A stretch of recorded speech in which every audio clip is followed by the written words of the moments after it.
যি সময়ত অসমৰ উচ্চ শিক্ষিত যুৱক যুৱতীসকলে এটি চৰকাৰী চাকৰিলৈ আশা কৰি হাবাথুৰি খাইছে, সেই সময়তে ডিব্ৰুগড়ৰ এজন উচ্চ শিক্ষিত কৰ্মোদ্যমী যুৱকে স্নাতকোত্তৰ ডিগ্ৰীধাৰী যুৱকজনে নিজৰ ঘৰতে এখন গাহৰি ফাৰ্ম স্থাপন কৰি হৈছে স্বাৱলম্বন।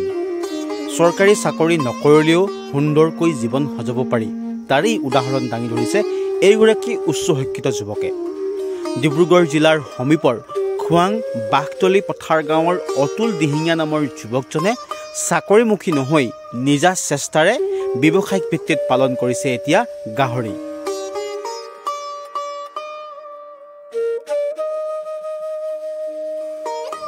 দিহিঙীয়া পিগ ফাৰ্ম নামেৰে গাহৰি ফাৰ্মখন নামাকৰণ কৰি য়ৰ্কশ্বায়াৰ, হিমশ্বায়াৰ আদি জাতৰ গাহৰি পালন কৰিছে যুৱকজনে।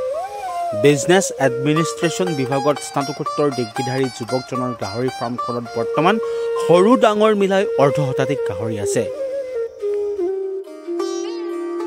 গাহৰি পালনৰ প্ৰশিক্ষণ গ্ৰহণ কৰি আজিৰ পৰা প্ৰায় 2 বছৰ আগতে যুৱকজনে সম্পূৰ্ণ জৈৱিক পদ্ধতিৰে ফাৰ্মখন আৰম্ভ কৰিছিল। পোৱালিৰ লগতে মাংসৰ বাবেও গাহৰি বিক্ৰী কৰি যুৱকজন এতিয়া স্বাৱলম্বী হৈ পৰিছে।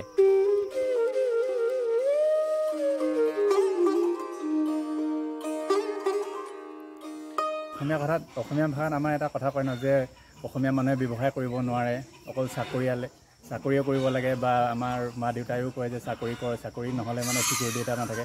তেনেকুৱা কোনো কথা নহয়। য'ত মানে যাৰ ইচ্ছা আৰু একাগ্ৰতা আছে, লগতে আৰু যাৰ ধৈৰ্য আছে কৰিবলগীয়া, তো মানে তেওঁলোকে নিশ্চয় মানে ব্যৱসায় হওক বা যিয়ে নহওক মানে উপকৃত হ'ব পাৰে। আৰু কেতিয়াবা ফাৰ্ম খুলি আছে? আমাৰ এখন 2022 চনত অপেনিং কৰা, জানুৱাৰী মাহত। এতিয়া 2 বছৰ পাৰ হৈ গৈছে। আৰু কি গাহৰি আছে বৰ্তমান? আমাৰ ইয়াত য়ৰ্কশ্বায়াৰ, হেমশ্বায়াৰ আৰু ক্ৰছব্ৰীড আছে। এইকেইটা প্ৰজাতি আছে বৰ্তমান। কিমানলৈকে পঢ়িলা তুমি?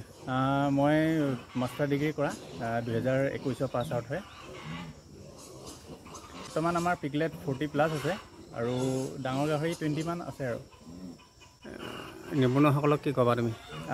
যিসকলে এতিয়া ফাৰ্ম কৰিব বিচাৰে তেওঁলোককতো এতিয়া ক'ম যে কৰিব পাৰে নিশ্চয়। এইটো মানে মোৰ 2 বছৰীয়া অভিজ্ঞতা চাই পেলাই কৈছোঁ আৰু যে মই ভালেই পাইছোঁ আৰু যথেষ্টখিনি মানে উপকৃত হৈছোঁ। আৰু আমি গাহৰি ফাৰ্ম খুলি জীৱন নিৰ্বাহ কৰিব পাৰি মানে? নিশ্চয়। এটা ফেমিলি মানে এখন ঘৰ ধুনীয়াকৈ চলাই নিব পাৰি গাহৰি ফাৰ্ম কৰি।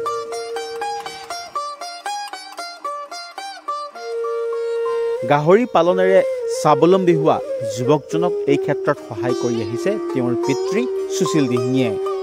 আনহাতেদি উদ্যমী যুৱক অতুল দিহিঙীয়াৰ দিহিঙীয়া পিগ ফাৰ্ম নামৰ গাহৰি ফাৰ্মখনত দাঁতিকাষৰীয়া অঞ্চলৰ 5টাতকৈও অধিক পৰিয়ালে কৰ্মসংস্থাপন লাভ কৰিছে।